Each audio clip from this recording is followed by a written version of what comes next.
Bien, vamos a resolver un problema donde vamos a determinar cuál es el campo eléctrico debido a una distribución continua de cargas. Es decir, lo que vamos a tener, en este caso particular, va a ser, vamos a tener una barra que está sobre el eje de las X y lo que queremos es determinar cuál es el campo eléctrico debido a esa barra, que vamos a decir que está cargada positivamente, sobre un punto P que está a una distancia D de la barra, ¿sí? Tanto el punto como la barra están todos sobre el eje de las X. Y vamos a suponer que los datos que nos están dando son la carga de la barra y la longitud de la barra. Entonces, en este caso particular, vamos a decir que como tenemos una distribución continua de cargas, el campo eléctrico debido a esta distribución continua va a venir dado por la integral de todos los diferenciales de campo. Es decir, así como antes, ¿verdad? Cuando era una distribución discreta, vamos a escribirlo por acá, ¿verdad?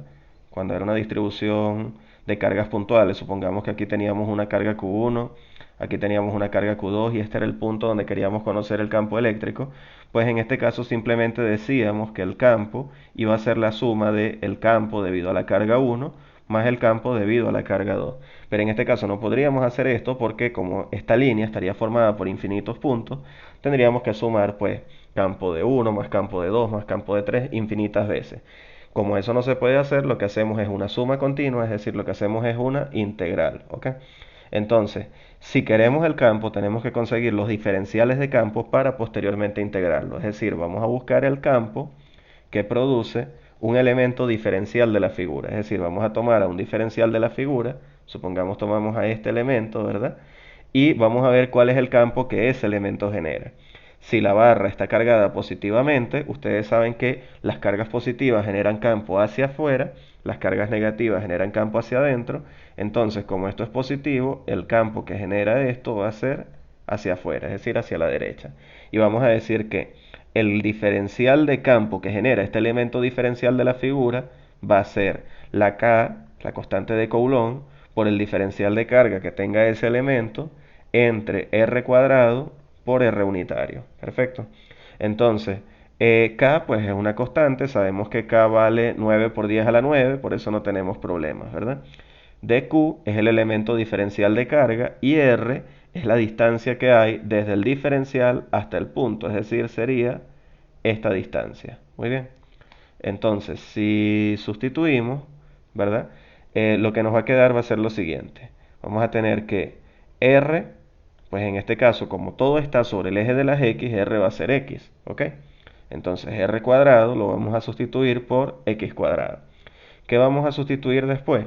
El vector unitario, pues es el que nos da la dirección del campo eléctrico. Si en este caso estamos diciendo que nuestro campo eléctrico es un vector que está orientado hacia la derecha, entonces eso está en la dirección positiva del eje de las X, por lo tanto el vector unitario será el vector unitario Y. Muy bien, entonces el vector R unitario va a ser el vector unitario Y. Al sustituir eso nos va a quedar que el diferencial de campo generado por ese elemento va a ser K por diferencial de Q entre X cuadrado en la dirección del vector unitario Y. ¿Qué vamos a hacer posteriormente? Lo que vamos a hacer es que vamos a integrar a ambos lados de la igualdad. Entonces, si integramos a ambos lados de la igualdad, pues la integral de todos los diferenciales de campo es el campo, que es lo que queremos. K, que es la constante de Coulomb, sale de la integral y nos va a quedar la integral de dQ entre x al cuadrado en y. Entonces, acá tenemos un problema. ¿Cuál es el problema que tenemos? Que la variable de integración que tenemos es q, pero x, que es la distancia que hay desde los diferenciales hasta el punto, esa distancia también está variando. Entonces tenemos aquí dos variables, lo que necesitamos es relacionar q con x, de tal manera que toda la integral nos quede expresada en función de q o que toda la integral nos quede expresada en función de x. Entonces, esa relación que existe entre q y x se expresa por medio de la densidad de carga, ¿ok? Así como ustedes pueden hablar de densidad de masa, que generalmente dicen que la densidad de masa es la masa por unidad de volumen, también pueden hablar de la densidad de carga y decir que es carga por unidad de volumen, o carga por unidad de área, o carga por unidad de longitud, dependiendo de la figura que tengamos en este caso. En este caso particular tenemos es una longitud, por lo tanto vamos a usar la densidad lineal, la cual es la carga por unidad de longitud. Entonces, cuando es una figura uniformemente cargada, cuando es una figura que tiene una distribución de carga homogénea, vamos a poder decir que si dividimos el cociente, o sea que el cociente entre la carga total y la longitud total va a ser exactamente igual al cociente entre un diferencial de carga y un diferencial de longitud. Es decir, lo que nos va a quedar va a ser que Q sobre L va a ser igual a dQ sobre dL. Y de ahí podemos despejar al elemento diferencial de carga, de manera que nos quede que dQ es igual a Q sobre L por dL. Bien, ahora como recordamos, la barra estaba en el eje de las X, ¿sí? Teníamos la barrita sobre el eje de las X. Por lo tanto, si estamos tomando un diferencial de longitud de la barra, lo que estamos tomando es un diferencial de X, ¿ok? Es decir que esta expresión nos va a quedar de la forma de Q es igual a Q sobre L por dx. Bien, entonces, ¿qué es lo que vamos a hacer? Lo que vamos a hacer es que donde estaba el diferencial de longitud, vamos a sustituir ahora diferencial de x, y donde estaba diferencial de q, vamos a sustituir ahora toda esta expresión que acabamos de obtener.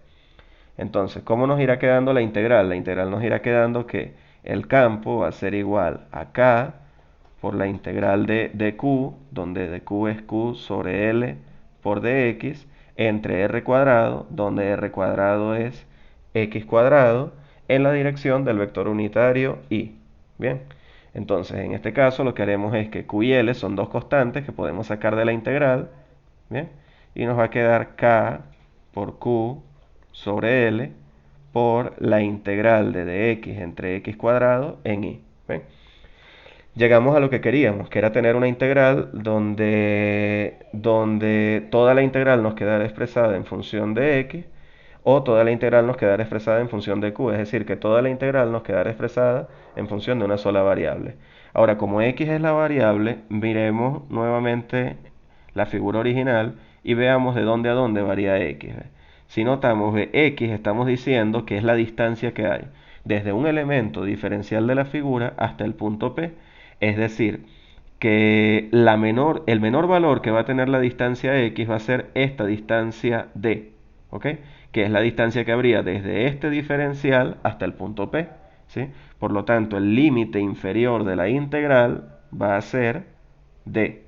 Y el límite superior, que es la mayor distancia que hay de un diferencial de la figura al punto, sería la distancia que hay desde este diferencial hasta el punto.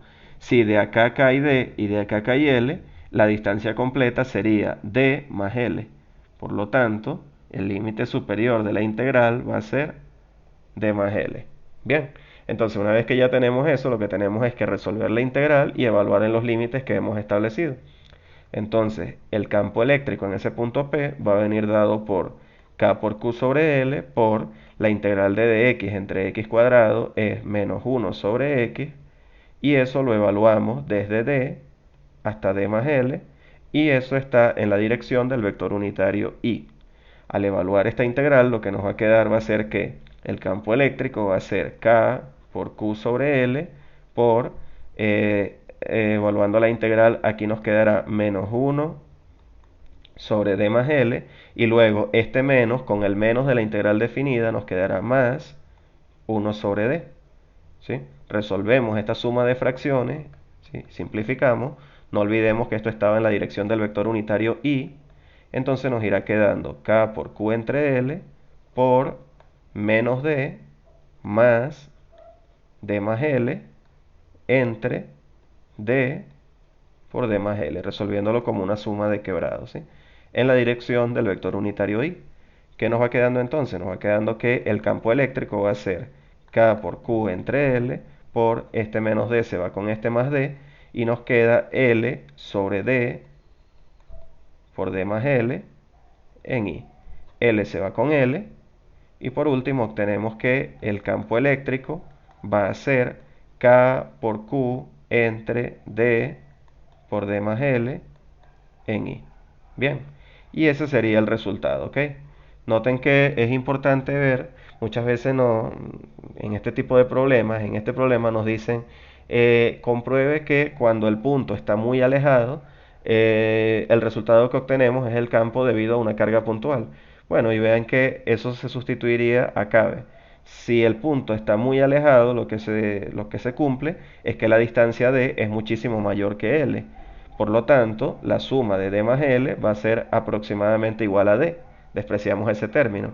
Y si eso sucede, entonces lo que nos va a quedar es que el campo va a ser aproximadamente igual a k por q entre d cuadrado en i, que sería el campo debido a una carga puntual. Perfecto. Entonces, vean que el procedimiento no está complicado, simplemente lo que debemos hacer es expresar que el campo va a venir dado por la integral de los diferenciales de campo, luego vamos a decir que los diferenciales de campo van a venir dados por esta expresión, y allí es donde empieza nuestro trabajo, pues tenemos que buscar quién es el diferencial de carga, quién es R y quién es R unitario, ¿sí? Una vez que conseguimos quién es cada uno de esos elementos, sustituimos, vemos cuáles son los límites de la integral y ya tendríamos el campo eléctrico debido a esa distribución de carga continua que es lo que nos están pidiendo. Bueno, espero que les haya quedado claro y nos vemos en una próxima oportunidad.